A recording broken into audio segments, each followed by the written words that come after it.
Hello students and welcome to the video lecture of the topic Numericals on Environmental Economics. Today we will study numerical number 5th. It's very important, so listen it carefully. So let us begin with this numerical.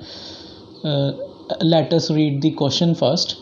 The Goodyear rubber factory produces output at cost C equal to 2q square, and that means 2 equals to C equal to q square is our cost function, where q is the quantity of rubber that is produced in tons.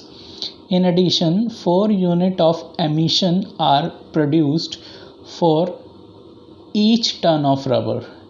That means a single ton of rubber produce होने से 4 unit of emission generate होता है. So that is why E is equal to 4Q.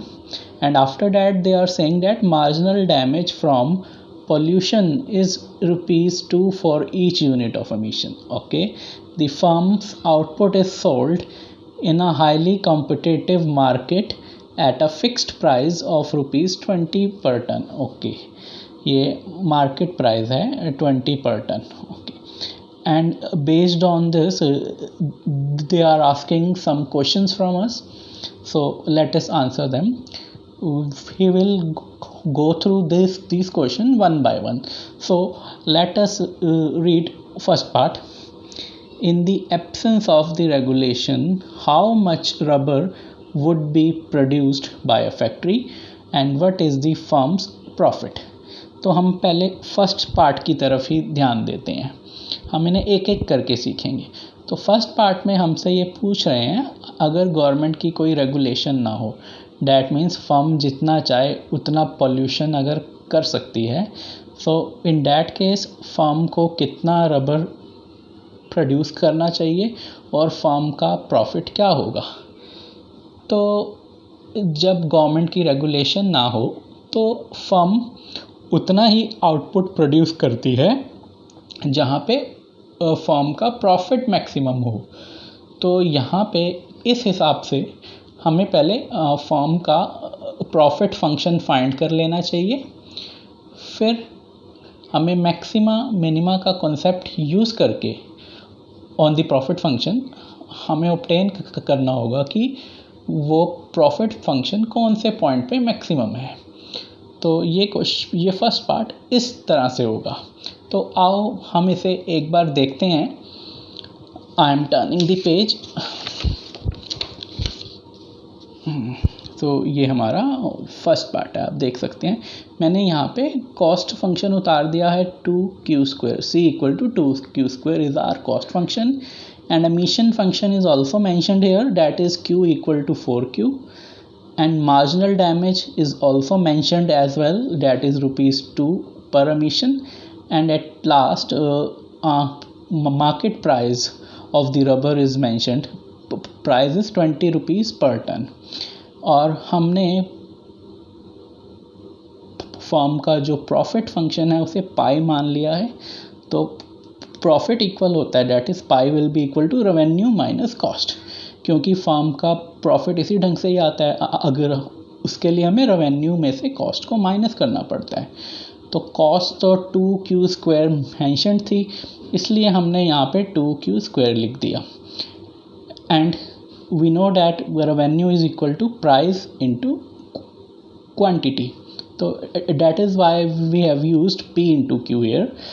तो अब हम p तो already mentioned ही है, that is ₹20. तो हमने p की जगह पे ₹20 लिख दिया.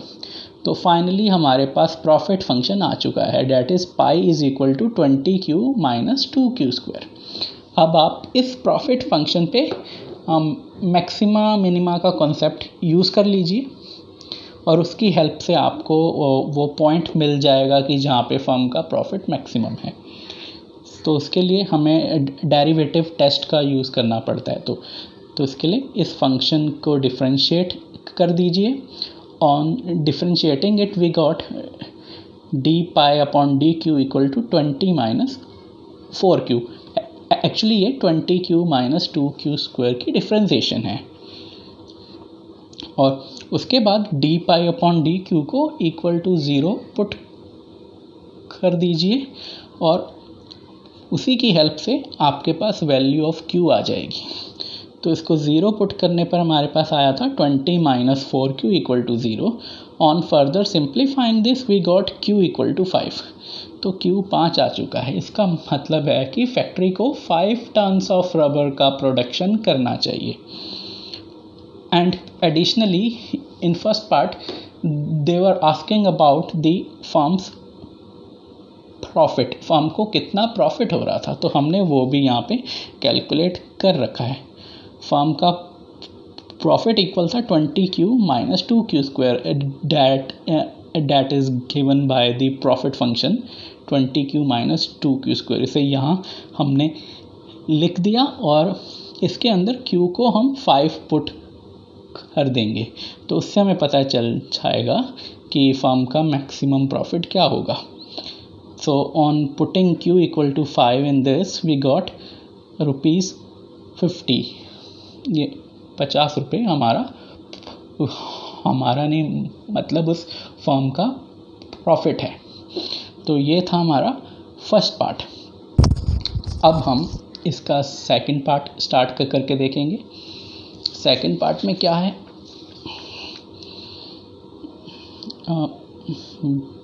Back to the question again.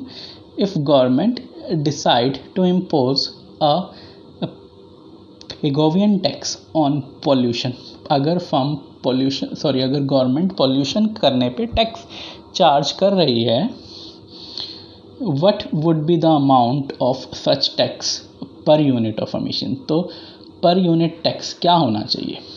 How many tons of rubber will a Goodyear factory produce, तो इस फैक्ट्री को कितने रबर का प्रोडक्शन करना चाहिए। And at last they are also asking about how much does it pay in emission fees। emission fees भी हमें find करनी है and what are its profit, और फर्म का प्रॉफिट क्या होगा इस केस में। तो कुल मिला के इसमें 4 चीज़ें हैं जो हमें फाइंड करनी है। आओ हम इसके सॉल्यूशन को भी एक बार देख लेते हैं। 1 मिनट आप ठहरिए, मैं इसका सॉल्यूशन आपके सामने लाता हूँ।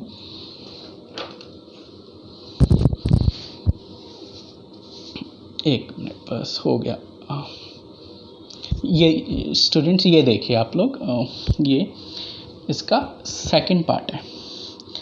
तो सेकंड पार्ट में ये सबसे पहले हमसे पूछ रहे थे अबाउट कि पर यूनिट टैक्स क्या होगा अगर फर्म पॉल्यूशन करने पर पिगोवियन टैक्स चार्ज कर रही है।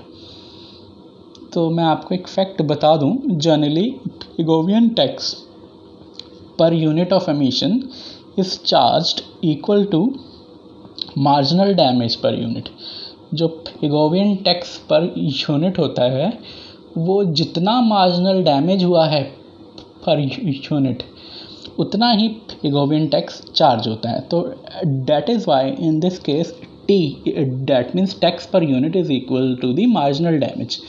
तो मार्जिनल डैमेज क्वेश्चन में मेंशन था डैट इज़ ₹2, तो इसलिए मैंने मार्जिनल डैमेज को 2 यहाँ लिख दिया। तो finally Pigovian tax per unit was ₹2 per unit of emission.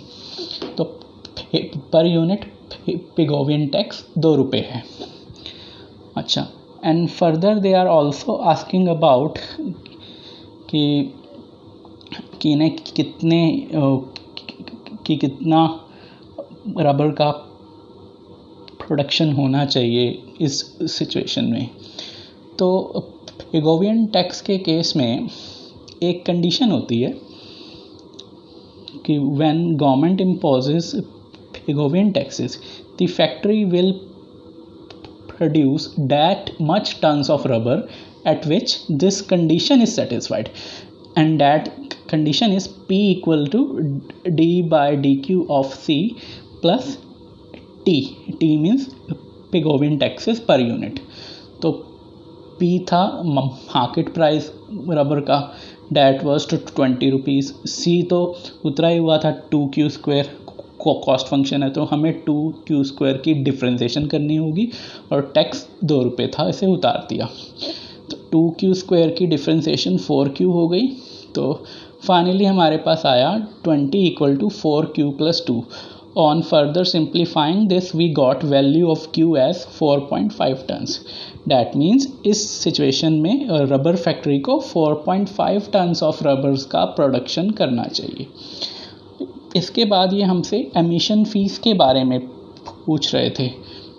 अगर 4.5 टन्स का रबर का प्रोडक्शन हो रहा है तो फर्म को कितनी एमिशन फीस देनी होगी।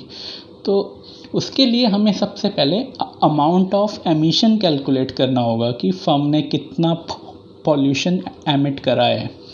सो emission is given by E = 4Q। तो मैंने Q को 4.5 पुट कर दिया। तो फाइनली 18 यूनिट्स ऑफ एमिशन आया है कि फर्म अगर 4.5 टन्स रबर का प्रोडक्शन होता है तो 18 यूनिट ऑफ एमिशन जनरेट होगा। और पिगोवियन टैक्स पर यूनिट 2 रुपये है तो एमिशन फीस हो जाएगी, आप 18 रुपये को 2 रुपये से मल्टीप्लाई कर दो तो 18 × 2 हो गया, डैट इज़ 36 रुपीज़। तो ये हमारी एमिशन फ़ीस है। तो एमिशन फ़ीस भी आ चुकी है। इसके बाद last thing they were asking about the firms profit, firm को कितना फ़ायदा हो रहा है। तो प्रॉफिट फंक्शन कुछ इस तरह से उतारा जाएगा। फर्म का प्रॉफिट फंक्शन था 220q - 2q²। आप उसमें q को 4.5 पुट कर देना जो ऊपर आया है। और q को 4.5 पुट करने के बाद जो भी आंसर आएगा उसमें से आपको एमिशन फ़ीस भी माइनस करनी होगी, क्योंकि अब हमें गवर्नमेंट ने टैक्सेस चार्ज करे हैं, इसलिए हमें एमिशन फ़ीस देनी पड़ रही है। तो सारी कैलकुलेशन होने के बाद हमारे पास आंसर आया 13.5 रुपीज़। ये फर्म का प्रॉफिट है इस केस में, आप देख सकते हैं। तो इसके हमने 2 पार्ट समझ लिए हैं। इसके अलावा 3 पार्ट और रहते हैं, वो that is 3rd, 4th and 5th part. तो वो पार्ट हम अगले वीडियो लेक्चर में देखेंगे। सो स्टूडेंट्स, अब तक के लिए thank you and have a great day.